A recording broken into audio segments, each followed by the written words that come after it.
Mesdames, Messieurs, bonjour. Je m'appelle Oleko Arnold. Je suis le premier secrétaire fédéral adjoint de la Fédération de l'Union pour la Nation congolaise, en sigle UNC, depuis la création de la Fédération des Grèces en 2014. Je suis ingénieur agronome spécialisé dans la production animale avec 40 ans d'expérience professionnelle.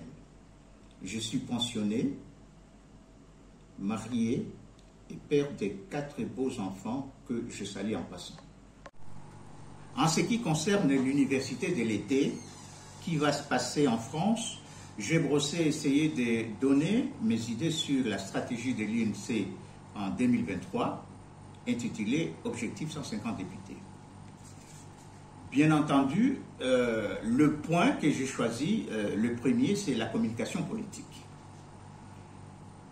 Faire de la politique, c'est toujours chercher à convaincre d'autres acteurs sociaux, de persuader que telle décision collective sera bénéfique, discuter pour arriver à un accord entre groupes ayant des intérêts divergents. La politique est donc un univers de discours et de communication. En essence large, la communication politique désigne l'ensemble des relations sociales que les hommes politiques établissent avec les gouvernés pour la réussite de leur action. Mais, en essence plus restreint et plus habituel, la communication politique désigne tous les outils de communication que les hommes politiques emploient dans une société où les médias sont devenus un relais irremplaçable de leur impact. Presque tous les jours, une petite moitié des Congolais lit un quotidien. Le 2 tiers écoutent la radio et 3 sur 4 regardent leur poste de télévision. Plus de 6 sur 10 écoutent au moins un journal télévisé par jour et 8 sur 10 lisent régulièrement au moins un magazine. Mais si l'on tient compte du PNB actuel de la RDC, les estimations qui précèdent ne sont pas valables. Dans la communication politique, on distingue. Premièrement, le marketing politique. Un but, rendre plus efficace la communication politique. Les budgets dont disposent depuis quelques années les partis politiques sont beaucoup plus importants du fait du soutien que leur apportent certains sympathisants ou entreprises, du fait aussi du subventionnement croissant des partis politiques par les pouvoirs publics.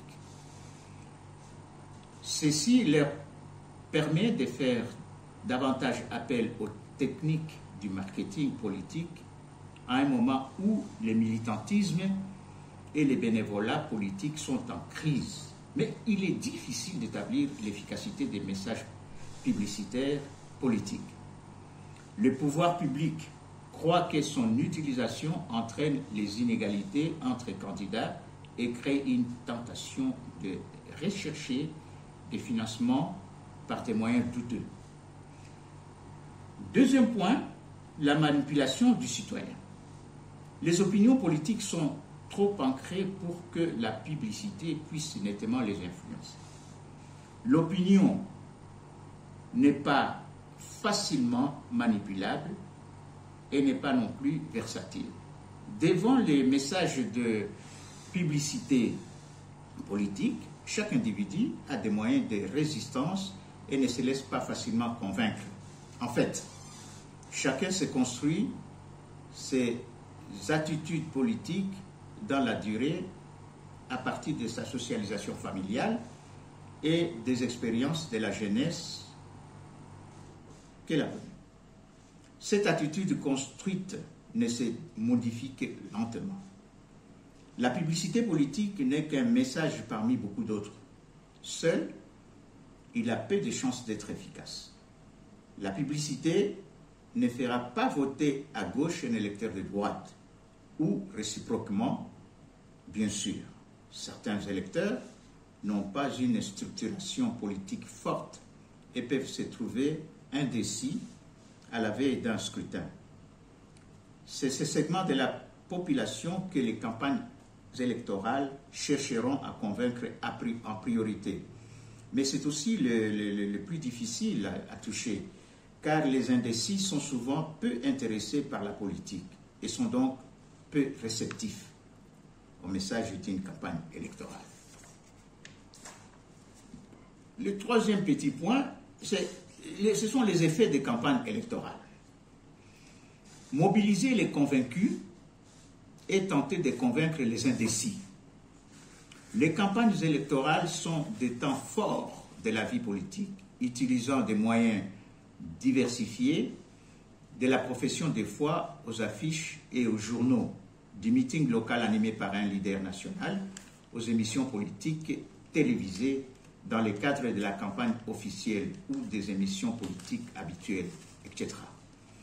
La télévision est cependant le support principal des campagnes politiques, car c'est le média qui touche le plus large public.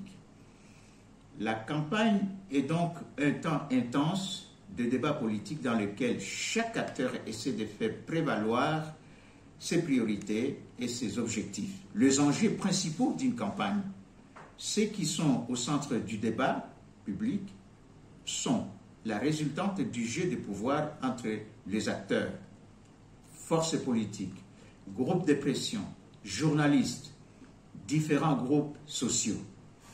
La campagne électorale a surtout des effets de mobilisation et de renforcement des attitudes déjà construites.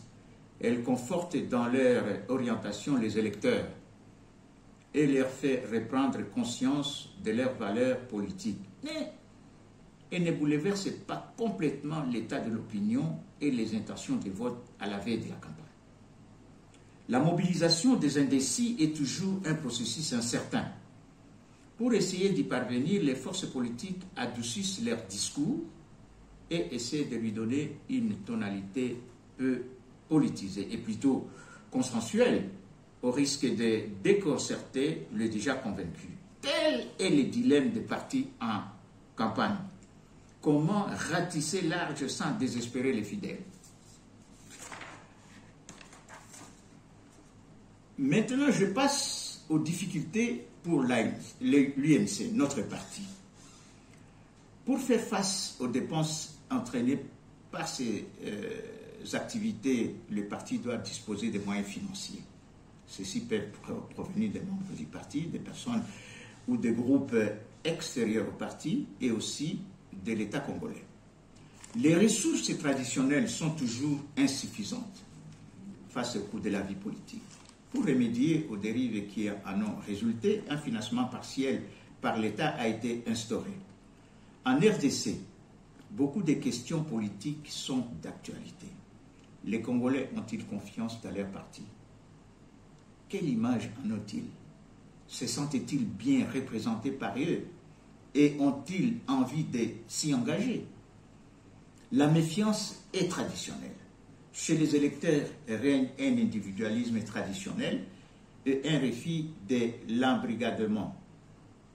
À cela s'ajoute l'idée que le parti divise, qu'il porte atteinte à l'unité et à la cohésion nationale, en attissant des conflits qui peuvent miner l'ordre établi. En milieu ouvrier, la méfiance est générale à l'égard des institutions politiques libérales, dites bourgeoises, englobe des partis politiques. La crise de confiance des dernières décennies. À partir des années 2000, l'image et la capacité d'attraction des partis se dégradent. Leur effectif diminue et ils sont frappés d'un discrédit qui touche également les hommes politiques dans leur ensemble, qui les considèrent comme plutôt corrompus. La crise de confiance se manifeste surtout à l'occasion des élections. L'abstention a augmenté et un nombre important de suffrages est allé vers des mouvements qui n'étaient pas considérés comme des partis. Pourquoi cette crise? L'alternance au pouvoir. Depuis la chute des dictateurs Mobutu, une affaire de famille alors que des problèmes fondamentaux comme le chômage restaient sans solution, a déçu beaucoup de Congolais et leur a donné l'impression que les partis étaient, les uns comme les autres, inefficaces et éloignés de leurs préoccupations. Les affaires financières ont touché successivement la plupart des partis et ont contribué à les déconsidérer. Le comportement des partis eux-mêmes n'a pas toujours été très attrayant. Querelles de chefs, affrontements des tendances, étalage ostensible de signes de pouvoir. Les citoyens répugnent de plus en plus à s'engager de façon permanente sur les objectifs globaux. Tout cela a conduit les partis politiques, depuis quelque temps, à un examen de conscience, en tout cas, à une attitude plus modeste vis-à-vis des citoyens. Cela suffira-t-il pour les rendre leur crédit? Élections et référendum. Ici, je fais tout simplement, j'introduis ces commentaires pour que les gens reconnaissent et sachent définir les élections et les référendums. C'est un petit point